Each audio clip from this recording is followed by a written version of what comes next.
మాజీ ముఖ్యమంత్రి బీఆర్ఎస్ అధినేత కేసీఆర్ మీడియా సమావేశం నిర్వహించారు. ఈ సమావేశంలో మాత్రం కాంగ్రెస్ సర్కార్ను టార్గెట్ చేసి కూడా చాలా అంశాలు కూడా మాట్లాడారు.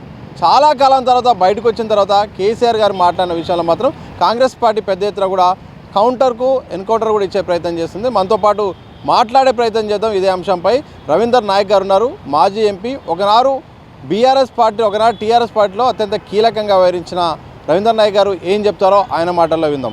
ఏమనిపిస్తుంది సార్? కేసీఆర్ బయటకు వచ్చారు, చాలా రోజుల తర్వాత వాళ్ళకు పార్టీ సమావేశం నిర్వహించారు, ఆ తర్వాత మీడియా సమావేశం నిర్వహించారు, చాలా వ్యాఖ్యలు చేశారు. ఒకసారి ఆయన మొత్తం టోటల్గా ఆ ప్రెస్ మీట్ కనుక చూస్తే ఏం విశ్లేషిస్తారు? ముందుగా ప్రేక్షకులకి, అదేవిధంగా యాజమాన్యానికి, తెలంగాణ ప్రజలకి ఉద్యమాభివందనాలు. కేసీఆర్ నిస్సిగ్గుగా సిగ్గు వదిలి 2 సంవత్సరాలు అపోజిషన్ లీడర్గా ప్రభుత్వం సొమ్ము తినుకుంటూ మెక్కుకుంటూ ఒక మంత్రి హోదా, క్యాబినెట్ ర్యాంకు హోదాలో అన్ని సకల సౌకర్యాలు అనుభవిస్తూ కనీసం 2 సంవత్సరాలు నోరు మెదపకుండా నువ్వు మరి కనీసం ప్రభుత్వాన్ని ప్రశ్నించే స్థాయికైనా పెట్టాలని నేను ప్రజలు ప్రతిపక్ష నాయకుని మోకా ఇచ్చినారు. అది కూడా ఒక అవకాశాన్ని ఇచ్చినారు.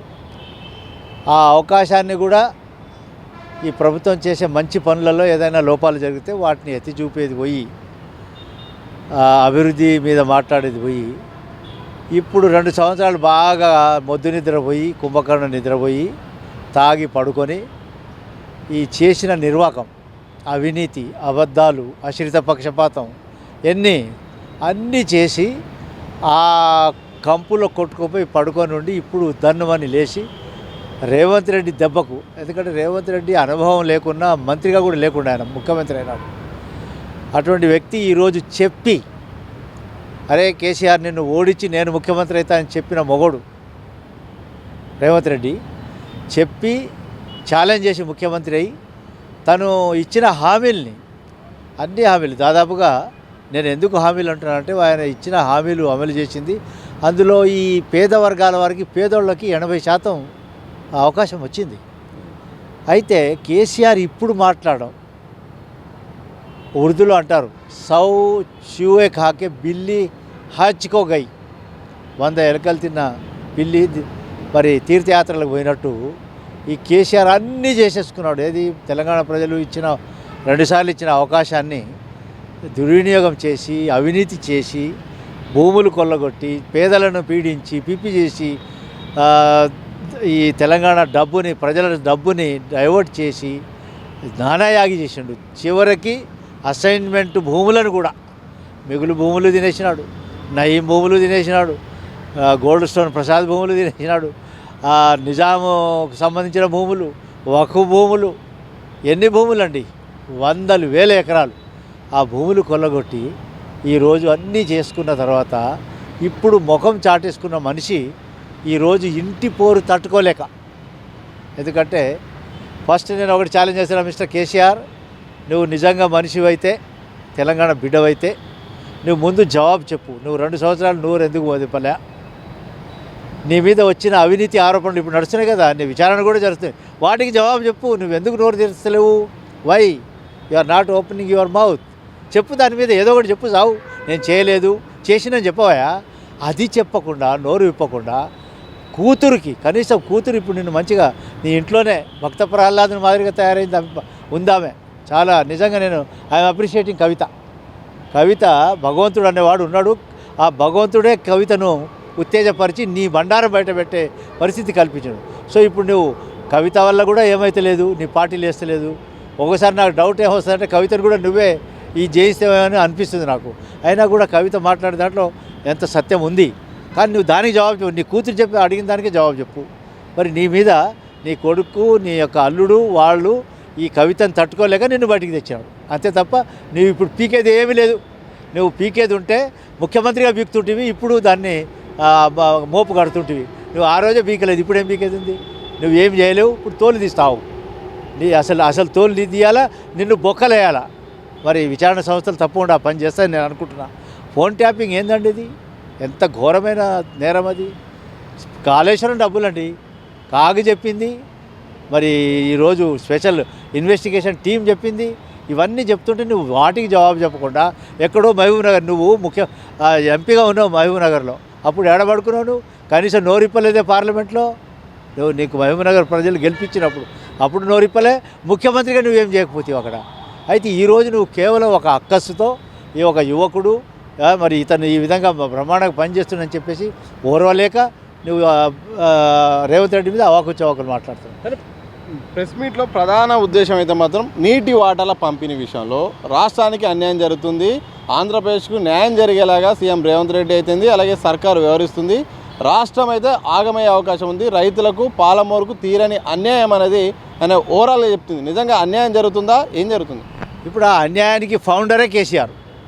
ఎందుకంటే జగన్మోహన్ రెడ్డిని ఇంటికి పిలిపించి బ్రహ్మాండమైన భోజనాలు పెట్టి ఆ రోజులోనే తన ఇష్టారాజ్యంగా మనకు రావాల్సిన వాటాని కాదని దాని మీద సంతకం కూడా పెట్టాడు. అటువంటి వ్యక్తి మూర్ఖుడు ఈరోజు తను చెప్పింది, తను ఏ విధంగా అయితే వ్యవహరించినాడో దాన్ని మర్చిపోయి ఈరోజు ఈ ప్రభుత్వం మీద పడి ఇప్పుడు నీటి వాటాలు ఇది అయింది అదైంది అని చెప్పడం ఇది అవివేకం. ఇది అంతా కేవలం తన మీద వచ్చేటువంటి తన ఇంట్లో జరిగే కుంపటి ఏదైతే ఉందో, అదే రకంగా అవినీతి మీద జరిగే ఈ విచారణలు ఏవైతే ఉన్నాయో వీటి నుంచి కానీ ఏదైనా తప్పించుకోవాలని. ఎందుకంటే ప్రతి ఓడు ఇప్పుడు కేటీ రామారావు కానీ, హరీష్ రావు కానీ, సంతోష్రావు కానీ వీళ్ళంతా అవినీతిలో కూరుకుపోయిన వాళ్ళు. ఇప్పుడు ఆ అవినీతి నుంచి బయటపడాలంటే ఏం చేయాలా? ఇప్పుడు ఏదో ఇప్పుడట రాజు వెడలే అన్నట్టు బయటకు వచ్చి నీ చేతనే కాదు, నువ్వు సరిగ్గా లేవయా, సరిగ్గా నడువు 10 అడుగులు చేతగానే వెధవా దద్దమ్మ ఈరోజు ఈ ప్రభుత్వాన్ని నిందించడమా? నువ్వేం చేసినావు? లాంటి వాళ్ళ జీవితాలను నాశనం చేసినావు. నువ్వు ఎంతమందిని పొట్టను పెట్టుకున్నావు, ఎంతమంది మీద నువ్వు అఘాయిత్యం చేసినావు, అత్యాచారం చేసినావు, మా లాంటి ఉద్యమకారులను అందరినీ ఆగం చేస్తేవి. నువ్వు అవన్నీ చేసి ఇప్పుడు నీకు భగవంతుడు సరైన శిక్ష విధించుడు. ఇప్పుడు నువ్వు అపోజిషన్ లీడర్గా నువ్వు వెంటనే దిగిపో. నీకు సిగ్గు లేదా? ఎట్లా ఎందుకు నువ్వు నెల జీతాలు తీసుకుంటున్నావు, ఇంకా ప్రభుత్వం యొక్క సౌకర్యాలు అనుభవిస్తున్నావు? ఎవడిచ్చాడు నీకు ఈ హక్కు? ఎందుకు నువ్వు ఇంకా కంటిన్యూ చేస్తున్నావు? నువ్వేం చేసినావు? ఇప్పుడు అపోజిషన్ లీడర్గా మాట్లాడినావు. ఈరోజు నువ్వు అసెంబ్లీలో మాట్లాడు, రేపురా నేను ఛాలెంజ్ చేస్తున్నా. నీకు దమ్ము ధైర్యం ఉంటే అసెంబ్లీలోకి రా, మా ముఖ్యమంత్రి గారు అడిగేటువంటి దానికి నువ్వు జవాబు చెప్పు. నువ్వు చెప్పు, నిజంగా తప్పులు జరుగుంటే ఇంక ఇది తప్పు అని చెప్పు. నువ్వు చేసి 100 తప్పులు నువ్వు చేస్తేవి, 1000 తప్పులు నువ్వు చేస్తేవి, ఎంత డబ్బు ఆగం చేసినావు, ఎన్ని భూములు కొట్టేసినావు. ఇదే సందర్భంలో 2 ఏళ్ల సమయము ప్రభుత్వానికి ఇచ్చాను. ఎందుకంటే ఏ ప్రభుత్వానికైనా కొంత సమయం వేయాలి. నేను ఇచ్చాను, ఇక 2 ఏళ్ల సమయం అయిపోయింది. మొత్తం ఎక్కడ కూడా ఏది కూడా సరిగ్గా చేయట్లేదు, మొత్తం కూడా అన్యాయమయ్యే అవకాశం ఉంది. అందుకోసం ఇకపై రెగ్యులర్గా నేనే అందుబాటులో ఉంటా, ప్రభుత్వం సంగతి చెప్తా, ఒక్కొక్క అంశాల వారికి కూడా బయట పెడతా అంటున్నారు. దానికి అరే సిగ్గులేని కేసీఆర్, నువ్వు 2 సంవత్సరాలు టైం ఇచ్చేదేముంది? కంటోన్మెంట్ ఎన్నికలు చూస్తేవి, జూబ్లీలు ఎన్నికలు చూస్తేవి, నిన్నగాక మనం సర్పంచ్ ఎలక్షన్ చూస్తే ఇంకా నువ్వు చూసేదేముంది? ఏం లేదు. నువ్వు కేవలం నువ్వేదో ఇంకా ఈ యొక్క రీజనల్ ఫీలింగ్ తీసుకొచ్చి దాని మీద ఏదో బతకాలనుకుంటున్నావు, ఇంకా చంద్రబాబుని ఏదో అని నువ్వు సిగ్గులేనోడా? నువ్వు ఇంకా ఎన్ని రోజులు బతికేది? ఇంకా రీజనల్ ఫీలింగ్ వర్కౌట్ అవుతుందా? ఏది కాదు. ఇతను చెప్పింది ఏది ఎవరు నమ్మరు ప్రజలు. నిన్నగాక మొన్న కూడా జరిగింది కదా, ప్రతి ఎలక్షన్లో మనం చూస్తూనే ఉన్నాం. వరుసగా నువ్వు డిఫీట్ అయిపోతున్నావు. నువ్వు 2 సంవత్సరాలు కాదు 20 సంవత్సరాలైనా నువ్వు నీ పార్టీ రాదు. అది కాదనే విషయాన్ని తెలంగాణ ప్రజలు డిసైడ్ చేసుకున్నారు. ఓవరాల్గా ఏం చెప్తారు? ఒకసారి కేసీఆర్ ఇకపై అందుబాటులో ఉంటా, ఇంకా సర్కారు ఒక్కొక్కటి కూడా బయట పెడతా, వీళ్ళకి అన్ని రకాలుగా ఫెయిల్ అయిపోయారు, హామీల అమలు సరిగా లేదు, రైతులు ఇబ్బందులు పడుతున్నారు, యాప్లు తీసుకొచ్చి ఇబ్బందులు పెడుతున్నారు, మొత్తం కూడా అంటే ఇటు నీటి విషయాల్లో అన్ని విషయాల్లో ప్రతి ఒక్క హామీల వారిగా ఇక నేనే అందుబాటులో ఉంటాను. నిజంగా ఆయన రాక ఆయన రెగ్యులర్ అందుబాటులో ఉంటే దాని ఇంపాక్ట్ ఏమన్నా పడే అవకాశం ఉందా? ఆయన డిఫెన్స్లో పడే అవకాశం కాంగ్రెస్కు ఉందా? ఇప్పుడు ఇబ్బందులు పడేది కేసీఆర్ కుటుంబం. ఇది జగమెరిగిన సత్యం. ఆ ఇబ్బందుల నుంచి తప్పించుకోవడానికి మీరు ఎన్ని గిమ్ముకులు చేస్తున్నారు, దాన్ని మీ కూతురే బయట పెట్టేసింది ఇప్పుడు. సో నువ్వు ఏమీ చేయలేవు, నీతో ఏమీ కాదు. తెలంగాణ ప్రజలు డిసైడ్ చేసుకున్నారు. నువ్వు 2 సార్లు ముఖ్యమంత్రి చేస్తేనే నువ్వు మారలే, నీ అబద్ధాలు మారలే. నువ్వు చెప్పిన అబద్ధాలే చెప్తున్నావు, మళ్ళీ మొన్న అబద్ధమే కదా చెప్పిందంతా. నువ్వు ఉన్నప్పుడు ఏం చెప్పినావో చెప్పలే, ఆయన చేసింది చెప్పలే. నువ్వు ఉన్నప్పుడు ఏం చేసినావో చెప్పు. నీ మీద కాంగ్రెస్ చేస్తుంది కాబట్టి ఇవన్నీ వరుసగా గెలుస్తూ వస్తున్నావు కదా, ప్రజల మ్యాండేట్ ఇస్తున్నారు కదా. ఒకవేళ ప్రజలు తిరస్కరించుంటే నువ్వు చెప్పింది కావచ్చు, కానీ ఇప్పుడు నువ్వు చెప్పింది తప్పని ప్రజలు నిరూపిస్తున్నారు టైమ్ అండ్ అగైన్. కాబట్టి నువ్వు ఇదంతా కాక్ అండ్ బుల్ స్టోరీసు, నీ అబద్ధాలు పిట్టకథలు ఇవేమి నడవవు. నువ్వు ఆ రోజు మరి పత్రికా ప్రతినిధుల యొక్క క్వశ్చన్లు కూడా అడగనివ్వలేవు నువ్వు. చేతగాని దద్దమ్మ నువ్వేమి జవాబు చెప్పలేవు. నువ్వు జవాబు చెప్పాలా? నువ్వు 2 సంవత్సరాలు అపోజిషన్ లీడర్గా ఏమీ చేయలేదు, ప్రభుత్వం మీద భారమైనావు నువ్వు. ఇది నువ్వు కక్కాలా? అదేవిధంగా నువ్వు చేసిన అవినీతి మీద, ఫోన్ ట్యాపింగ్ మీద చెప్పు, మాట్లాడు, ఎస్ఆర్ నో చెప్పు. నువ్వు చెప్పలేని దద్దమ్మవి రేపు అసెంబ్లీకి రా.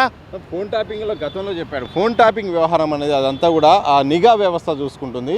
మేము జస్ట్ ఆదేశాలు ఇస్తాం తప్ప వాళ్ళ పని వాళ్ళు చేసుకుంటారు తప్ప నాయకులకు ఎలాంటి సంబంధం ఉండదు. ఇది అధికారుల వరకే కేంద్రీకరమైన వ్యవస్థ. అది నిఘా దృష్టిలో వాళ్ళు చేయాల్సిన పని వాళ్ళు చేస్తారని చెప్పిండు. నిఘా వ్యవస్థ ఎవరి బెడ్రూమ్లో కానీ పర్సనల్ ఇష్యూస్లో ట్యాపింగ్ చేస్తారా? ఇట్లా ఉందా ఈ నిఘా వ్యవస్థలో? నువ్వు చెప్పడం బట్టే నీ యొక్క అనుయాయులు మరి ప్రభాకర్ లాంటి వాళ్ళు చేసినారు. ఇది జగమెరిగిన సత్యం. ఇప్పుడు ఒక ప్రాసెస్, ఒక ప్రొసీజర్ నడుస్తుంది కాబట్టి దీన్ని ఇప్పుడు ప్రజలు ఈ నిఘా సంస్థలు తేలుస్తాయి, తప్పకుండా తెలుస్తుంది. కానీ నువ్వు వాటికి జవాబు చెప్పు, నువ్వు చెప్పు, మాట్లాడు. నువ్వు ఇదే విషయం నువ్వు మాట్లాడు. అది మాట్లాడకుండా తోలు తీస్తా, కాలు తీస్తా, ఏమీ తీయలేవు, నీతో ఏమి కాదు, నువ్వేం చేయలేవు అనేది ప్రజలు డిసైడ్ చేశారు. కాబట్టి కేసీఆర్ ముందు తను ప్రతిపక్ష హోదాను దానికి తగ్గట్టుగా పంచి, లేకుంటే నువ్వు ఈ 2 సంవత్సరాలు దుర్వినియోగం చేసింది ప్రజలకు ఉపచెప్పు. నువ్వు చేసిన అవినీతి ఏదంతో అవినీతి సొమ్ము ప్రజలకు పంచు, అప్పుడు నిన్ను ప్రజలు నమ్ముతారు. నువ్వు క్షమాపణ చెప్పు ప్రజలకి, నేను తప్పు చేసినా. నీ బిడ్డ చెప్తుంది కదా, నీ బిడ్డ చెప్తుందంటే అది నిజమే, అది కాదని చెప్పు. నా బిడ్డ కూడా తప్పు చెప్తుందని చెప్పు. సో నువ్వేం చేయలేవు అనేది ప్రజలు డిసైడ్ చేసినారు. కాబట్టి నువ్వు నోరు మోసుకొని ఉండి నువ్వు రాలేవు, అసెంబ్లీకే రావు నువ్వు అని నేను అనుకుంటున్నా. రాలేడు, వచ్చి అతను ఎదుర్కోలేడు, ఆ సిచ్యువేషన్ ఎదుర్కొనే పరిస్థితి లేదు అసలు. అటువంటి తాకత్తు ఆయన హెల్త్ కూడా పర్మిట్ చేయదు. చూస్తున్నారు కదా మీరు, అంటే విధంగా సరిగ్గా నడవలేడు, కూర్చోలేడు, మాట్లాడలేడు. సో అటువంటి వ్యక్తి ఈరోజు నేను తోలు తీస్తా, కాలు తీస్తా అనడం ఇది చాలా సిగ్గుచేటు. ఇది కేవలం ప్రజలని పెడద్రావిని పట్టించడానికి, తన మీద వచ్చే అన్ని విషయాల్ని డైవర్ట్ చేయడానికి చేసే గిమ్ముకు నడవదని కూడా నేను ఈ సందర్భంగా హెచ్చరిస్తున్నాను. మొత్తంగా ఇది మాజీ ముఖ్యమంత్రి బీఆర్ఎస్ అధినేత కేసీఆర్ చెప్పిన మాటలు విలువలేనివి. అలాగే ఆయన దమ్ముంటే అసెంబ్లీకి రావాల్సిన అవసరం ఉంటుంది. అసెంబ్లీలో నిజంగా అక్కడ ఎదుర్కోవాలి కాంగ్రెస్ సర్కార్ని, కానీ ఆ సాహసం చేయడు. అలాగే అవినీతి ఆరోపణలు ఎన్నో ఆయనపై ఉన్నాయి, దాన్ని నిజంగా ఒప్పుకోవాల్సిన అవసరం ఉంది. ప్రజలకు క్షమాపణ కోరాల్సిన అవసరం ఉంది. అలాగే కేసీఆర్తో ఏమీ కాదు, ఆయన ఏమీ చేయలేడంటూ కూడా మాజీ ఎంపీ, కాంగ్రెస్ సీనియర్ నేత, ఉద్యమకారులు, ఒకనాటి టీఆర్ఎస్ నేత రవీందర్ నాయక్ గారు అయితే మాత్రం వారి అభిప్రాయాన్ని అయితే స్పష్టంగా చెప్పిన సందర్భం కనిపిస్తుంది. కెనోప సమాసంతో సతీష్ దిశ టీవీ, హైదరాబాద్.